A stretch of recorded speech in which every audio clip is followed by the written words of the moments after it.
বক্তব্য রাখছি। বাংলাদেশ জাতীয়তাবাদী দল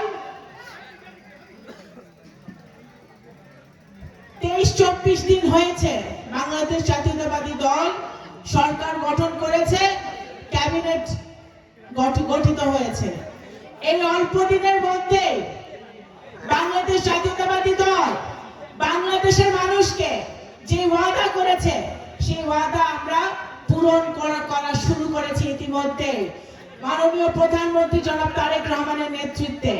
আপনারা দেখেছেন আমাদের কিছুদিন আগে সারা বাংলাদেশে পাইলট প্রজেক্ট হিসেবে আমাদের ফ্যামিলি কার্ড চালু হয়েছে।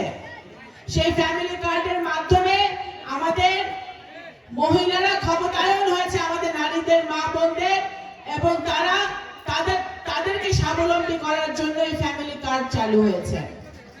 কৃষকদের ঋণ সুদ সমেত 10,000 টাকা পর্যন্ত মওকুফ করা হয়েছে। গতকালকে সারা বাংলাদেশে খাল খনন কর্মসূচি শুরু হয়েছে। আমিও এসেছিলাম আমাদের ফরিদপুর জেলার ভাঙাতে এই খাল খনন কর্মসূচি শুরু করতে, এবং সারা বাংলাদেশে মাননীয় প্রধানমন্ত্রী এটা শুরু করেছেন। কৃষক কার্ড যদি আল্লাহ দিলে ইনশাআল্লাহ রমজানের ঈদের পরে আমাদের কৃষক কার্ড দেওয়া হবে, যারা কৃষকরা উপকৃত হবে।